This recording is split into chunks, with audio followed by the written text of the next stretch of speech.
everybody.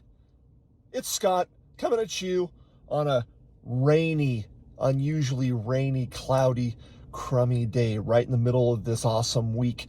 But I'm here with this video to bring you some sunshine because we're here to talk about a new order from a brand new manufacturer that we have not carried before, and that manufacturer is Elevation Discs, well known for some incredibly awesome silicone discs that are all hyper flexible, super colorful, and awesome. So let's take a peek.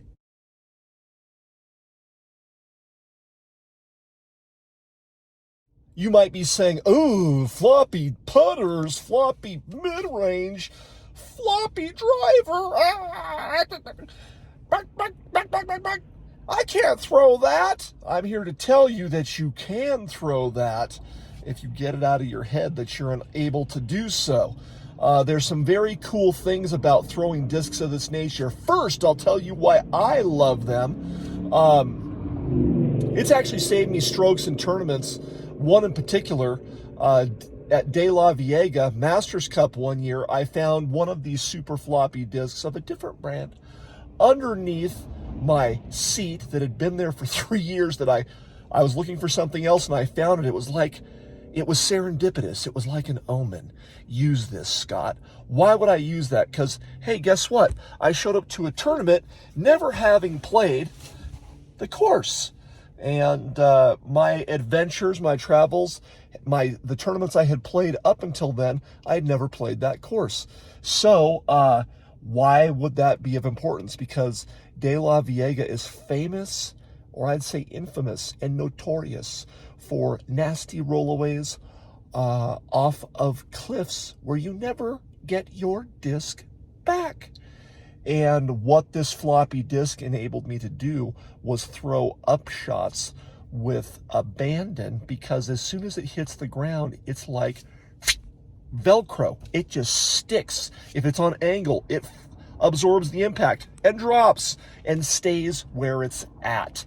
That comes in handy in a number of situations. Not only that, you hit the cage. If you become accustomed to putting with these, you can hit a cage or a band, and that thing's not going anywhere. You hit chains, and it's not sliding through. It's not bouncing out. They're grippy, they're nasty, and they're floppy. So they hit, they absorb impact, and they drop right where they hit. That sounds pretty good, doesn't it?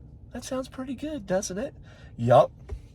Okay, so those are some of the reasons I like it. One more reason I like this type of disc: it's user-friendly. If you're with a bunch of beginners and you're afraid of getting hit in the head by kids, I mean, this is just something I just realized that might be a good thing. You know, you get hit in the back of the head and flop, bend, cush, puff, no split skull.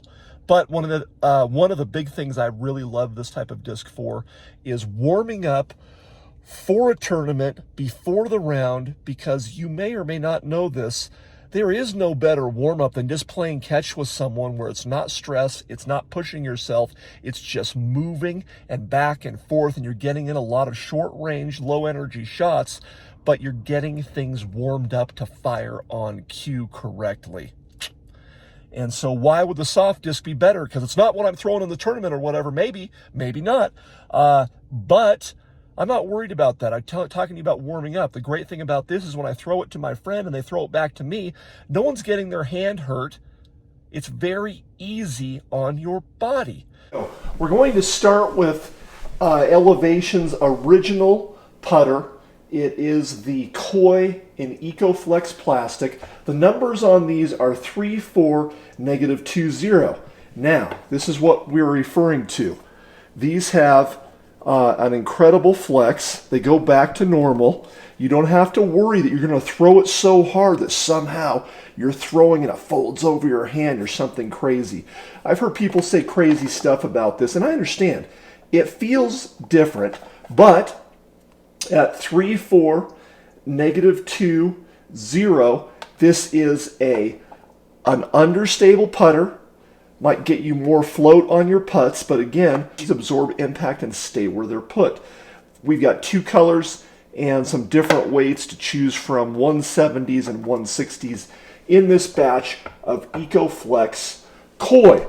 Let's stick with the putters. Arowana is going to be a more stable putter. There's this particular stack I grabbed is different than that. These are EcoFlex. There's 3 different colors to choose from. Not quite on this EcoFlex compared to the Koi. Slightly, this is by small measures, slightly stiffer, but the numbers on an Arowana are 3, 3, -1, 2. So compared to the Koi, slightly overstable versus slightly understable. So in the ballpark of I'd say it would be in the ballpark of an AVR in terms of stability. There's also a stack of the Glow in different colors. They're all swirly and pretty, and these are definitely more flexy than the EcoFlex. I think it's fun. I love it. We're going to go in by speed. These 2 stacks are interceptors. There's a difference in the plastics though. There's a few different colors in this stack of EcoFlex interceptors, also trademarkedly really floppy, but these have a different shape. You can go, maybe that's kind of like a pig, maybe it's kind of like a rhino. It looks to me more like with the shallower thumb track. To me it resembles more of a slammer. But the numbers on an interceptor, this is a mid-range. On the EcoFlex, it's 5, 4, -1, 2. So pretty straight, pretty neutral, with a little bit of finish. A -1, 2 puts that at basically a +1 finish, if we do the math on that. All right, that's the EcoFlex. The black ones, and Eco is referring to the fact, when I say it, that these rubbers are recycled. Okay, it's recycled material, which is kind of cool. They turn junk into funky coolness that we can love. These are EcoFlop though. The black means that this rubber is EcoFlop, and strangely enough, it changes the stability. More floppy on this, but you could just, if I get my, that would be good for smacking someone. Just in fun. It stings a little bit, I'll be honest. Look at EcoFlop, more floppy, but the numbers on this, conversely on the finish, 5, 4, -2, 1 versus the EcoFlex has -1, 2. So this is the flop is going to make this slightly less stable. These 2 are Binks. We see right here with the couple different colors. There's only one of this color and more of this color combo, but we see here that this is a recycled, meaning it's an EcoFlex plastic. This is slightly stiffer, and it probably has something to do with the fact that the rim is thicker, but these do feel stiffer than everything we have picked up previous to this. We're going to compare it to the super floppy original. The stiffer one comes in a little less stable than those. The Binks is an 8, 6, -3, 1.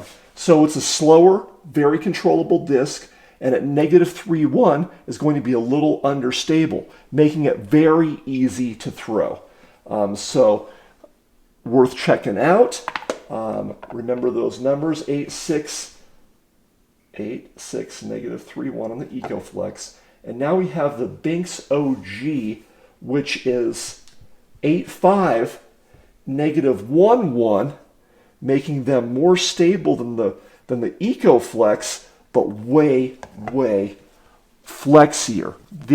Some people have speculated that this particular disc may be the floppiest disc on the market ever made. I think it's a lot of fun, but I'd love to play catch with this. I'd love to throw some smooth shots with this and see how it flies. But at 8, 5, -1, 1, this ends up being more stable than its EcoFlex counterpart. So worth checking out. 8.5 -1.1, making it a very, very straight neutral disc, 8-speed with pretty good glide at a 5.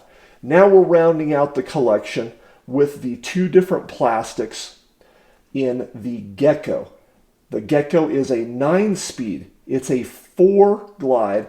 It's 0 and 3.5 on the finish, meaning this is, at 3.5, a pretty stable disc. I don't know if we could compare this to the stability of a Firebird, but it's suggesting that it could be in the ballpark of that. But at 9 speed, considered a fairway driver, there are two plastics.